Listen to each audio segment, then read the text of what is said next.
নমস্কার বন্ধুরা, chef Shrabani daily blog চ্যানেলের পক্ষ থেকে সবাইকে স্বাগত জানিয়ে আজ আবার একটা রেসিপি আপনাদের সাথে শেয়ার করতে চলেছি। আপনারা প্রথম থেকে পুরো ভিডিওটা শেষ পর্যন্ত দেখতে থাকুন। ভালো লাগলে একটা লাইক দিয়ে আমার পাশে থাকুন। আজকে বানাবো বাড়ির ঝিঙে তুলে মাশরুমের ঝোল। চলুন তাহলে শুরু করি। তো দেখুন বন্ধুরা, এই দেখুন বাড়িতে ঝিঙে ধরেছে, এই দেখুন। আর ঝিঙেগুলো কিন্তু অনেক বড় সাইজের, একটা ঝিঙে 500 ওজন আছে। দেখুন আপনারা, এই দেখুন তুলে নিচ্ছে। আমি একটা ঝিঙে তুলছি, একটা ঝিঙে তুললেই আমাদের পরিবারে হয়ে যাবে। এই দেখুন আমি কেটে নিচ্ছি। এই দেখুন ঝিঙেটা, এটা ওজন আছে 500। একদিন তুলেছিলাম, ওজন করেছিলাম, 500 ওজন হয়েছে। তো আজকে তুলেছি। আর দেখুন মাশরুম আমি ভালোভাবেই ধুয়ে এখন হাত দিয়ে এগুলো আমি কেটে নেব। আর ডাঁটিগুলো বটি দিয়ে কেটে নিতে হবে। অনেক সময় পোকা থাকে, তো দেখুন এগুলো একদম পরিষ্কার, পোকা টোকা কিছু নেই। আর এই মাশরুম ঝিঙে দিয়ে যদি ঝোল বানায়, আপনারা মাংসের ঝোল, মাছের ঝোল খাওয়া ভুলে যাবেন। তো দেখুন বন্ধুরা, হাত দিয়ে এইভাবে আমি বেছে নিচ্ছি, ডাঁটিগুলো বটি দিয়ে কেটে নেব। তার আগে যদি কোনো বন্ধু আমার চ্যানেলে নতুন হয়ে থাকেন, চ্যানেলটি সাবস্ক্রাইব করে বেল আইকন হলে সেট করে দিন সবার প্রথমে আমার রেসিপি পেতে। তো দেখুন বন্ধুরা, ছাতুগুলো আমি ভালোভাবে বেছে কেটে নিয়েছি। এ দেখুন আবারও জল দিয়েছি, জল দিয়ে ভালোভাবে ধুয়ে নিচ্ছি। আর এদিকে ঝিঙে আলু আমার আগে থেকেই কাটা হয়ে গেছে। এখন ছাতুগুলো আমি জল থেকে জল ঝরিয়ে তুলে নেব। অনেকবার ধরে ধুয়েছি, এই দেখুন পরিষ্কার জল বেরিয়ে গেছে। কারণ অনেক সময় ছাতুতে বালি থাকে, তো আপনারাও এইভাবে পরিষ্কার করে ধুয়ে নেবে। খাবার জিনিস একটু ভালোভাবে দেখে পরিষ্কার করে ধুয়ে নিতে হয়। এই দেখুন ছাতুগুলো আমি ধুয়ে নিয়েছি। আর ডাঁটিগুলো দেখুন, এইভাবে লম্বা লম্বা ডাঁটি আছে, এগুলোতে কিন্তু পোকা আছে, ওই জন্য দিলাম না। খুব ছোট্ট ছোট্ট পোকা থাকে। তো দেখুন বন্ধুরা, এখানে আমি গ্যাস ধরিয়ে কড়াই বসিয়ে দিয়েছি। ভালোভাবে কড়াই গরম হয়ে গেছে। আমি পরিমাণ মতো দিলাম সরষের তেল। আমি এখানে সরষের তেল দিচ্ছি, আপনারা সাদা তেলও দিতে পারেন। এখন তেল ভালোভাবে গরম হয়ে গেছে। খুরপিটা দিয়ে একটু কড়ার চারপাশে আমি এভাবে বুলিয়ে দিচ্ছি, না হলে ছাতুটা দেওয়ার পরে কিন্তু কড়াই লেগে যাবে। এ দেখুন তেলটা ভালোভাবে আবারও গরম করে নিচ্ছি। এরপর ছাতু ধুয়ে রেখেছিলাম ঢেলে দিলাম। দেব আমি স্বাদ মতো লবণ আর পরিমাণ মতো হলুদ গুঁড়ো। এখন লবণ হলুদ খুন্তি দিয়ে নাড়াচাড়া করে ভালোভাবে মিশিয়ে নিচ্ছি। এ দেখুন, আর ছাতু থেকে কিন্তু অনেক জল বেরোবে, এজন্য আমি লবণ হলুদ মাখিয়ে দেখুন হালকা আঁচে কিছুক্ষণ রেখে দেব। এ দেখুন রেখে দিয়েছি। আর ছাতু থেকে অনেকটা জল বেরোবে, জলটা কিন্তু কড়াতেই শুকিয়ে নিতে হবে। এ দেখুন এইভাবে 2 থেকে 3 বার আমি নাড়াচাড়া করে ছাতুটা একদম শুকনো শুকনো করে ভেজে তুলে নেব। রেসিপিটা বানানো কিন্তু খুবই সহজ। একবার দেখলে আপনারাও বাড়িতে যে কেউ বানিয়ে নিতে পারবেন। এই দেখুন আবারও নাড়াচাড়া করে একই রকমভাবে বিছিয়ে দিলাম।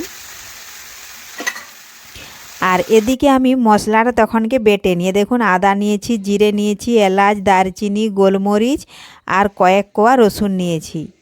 এ দেখুন খুবই হালকা মশলা দিয়ে রান্না করব, খুব বেশি মশলা নিচ্ছি না। এই দেখুন আপনারা, এটা এখন ছাতুটা ওদিকে ভাজা হতে হতে আমি বেটে নিচ্ছি। শিলে বাটাই রান্না করব। এই দেখুন ভাজা হয়ে গেছে, কড়াই লেগে লেগে যাচ্ছে, শুকনো হয়ে গেছে। এখন এটা একটা অন্য পাত্রে আমি তুলে নেব। এই দেখুন ছাতুটা আমি তুলে নিচ্ছি একটা অন্য বাটিতে। এখন ওই কড়াইটা ভালোভাবে একটু ধুয়ে নেব জল দিয়ে। এ দেখুন ধুয়ে বসিয়ে দিয়েছি, দিয়ে আবারও পরিমাণ মতো সরষের তেল দিয়ে দিলাম। তেল ভালোভাবে গরম করে নিচ্ছি। আর তেল ভালোভাবে গরম হয়ে গেলে ফোড়নে দেখুন আমি দিচ্ছি তেজপাতা, গোটা জিরে, একটু ভেজে নেব গোটা জিরে। একটু ভাজা হয়ে গেলে আমি একটা বড় সাইজ পেঁয়াজ কুচিয়ে রেখেছি, পেঁয়াজগুলো তেলের মধ্যে দিয়ে দিচ্ছি। এখন পেঁয়াজ নাড়াচাড়া করে একটু লাল লাল ভাজা হয়ে যাওয়া পর্যন্ত বেশ কিছুক্ষণ আমি অপেক্ষা করে নিচ্ছি। পেঁয়াজ ভাজা হয়ে গেছে। এখন ছোট ছোট আলু কেটে রেখেছিলাম, আলুগুলো আমি দিয়ে দিলাম। এখন দেব স্বাদ মতো লবণ, দিচ্ছি আদা, জিরে, গোলমরিচ ও রসুন বাটা। এখন ভালোভাবে নাড়াচাড়া করে আলুগুলো মশলার সাথে মিশিয়ে নিলাম। এরপরে দিচ্ছি আমি পরিমাণ মতো হলুদ গুঁড়ো আর দেব পরিমাণ মতো লাল লঙ্কার গুঁড়ো। আপনারা যদি এর থেকেও বেশি ঝাল খেতে চান তাহলে কাঁচা মরিচও চিড়ে দিতে পারেন। তো দেখুন মশলার সাথে ভালোভাবে লবণ, হলুদ আর লঙ্কা গুঁড়ো মিশিয়ে নিচ্ছি। দিয়ে মশলা একটু বেশ কিছুক্ষণ ধরে আমি ভেজে নিলাম। এখন কেটে রাখা ঝিঙে দিয়ে দিলাম। ঝিঙেও ভালোভাবে নাড়াচাড়া করে মশলার সাথে মিশিয়ে নেব। এই দেখুন এইভাবে মিশিয়ে আমি এক্সট্রা কোনো জল দিচ্ছি না। ঝিঙে থেকে যে জল বেরোবে সেটা থেকে দেখুন মশলা কষানো হয়ে যাবে। আমি এখন ঢাকা দিয়ে 15 সেকেন্ড রেখে দেব। তো ফিরে এলাম বন্ধুরা 15 সেকেন্ড পর। দেখুন ঝিঙে থেকে কতটা জল বেরিয়েছে। আর এই দেখুন আবারও নাড়াচাড়া করে কিছুক্ষণ আমি রান্না করে নেব। আর যে জলটা কড়াতে বেরোচ্ছে সেটাতে আমি দেখুন শুকিয়ে নেব কড়াতেই।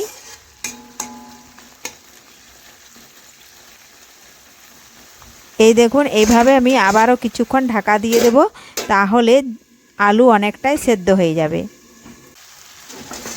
ফিরে এলাম বন্ধুরা, ঢাকা তুলে নিয়েছি। দেখুন জল শুকিয়ে গেছে। এভাবে আবারও কিছুক্ষণ নাড়াচাড়া করে নিচ্ছি। এই দেখুন আলু অনেকটাই সেদ্ধ হয়ে এসছে। এখন আমি ঝোলের জন্য পরিমাণ মতো জল দিয়ে দেব। এই দেখুন বন্ধুরা আমি এখানে 1 গ্লাস জল দিয়ে দিলাম, বড় গ্লাসের। আপনারা যে যতটাই ঝোল খেতে পছন্দ করেন সে ততটাই জল দেবেন। আর ভালোভাবে নাড়াচাড়া করে দেখুন আমি মিশিয়ে নিলাম সমস্ত সবজিগুলো। এখন আমি বেশ কিছুক্ষণ ধরে ফুটিয়ে নেব। এই দেখুন বন্ধুরা ফুটে গেছে। এখন আমি আগে থেকে যে মাশরুম ভেজে রেখেছিলাম সেই মাশরুমগুলো দিয়ে দিলাম। এখন নাড়াচাড়া করে একটু দেখুন মিশিয়ে নিলাম। আবারও 2 থেকে 3 সেকেন্ড ভালোভাবে ফুটিয়ে নেব, তাহলেই তৈরি হয়ে গেল ঝিঙে দিয়ে মাশরুমের ঝোল। এইভাবে আপনারাও বাড়িতে খুব সহজে এই রেসিপিটি বানিয়ে নিতে পারবেন। আর আজকের রেসিপি আপনাদের ভালো লেগে থাকলে লাইক, শেয়ার, কমেন্ট করতে অবশ্যই ভুলবেন না বন্ধুরা। ধন্যবাদ। ফিরে আসবো আবারও কোনো নতুন রেসিপি নিয়ে।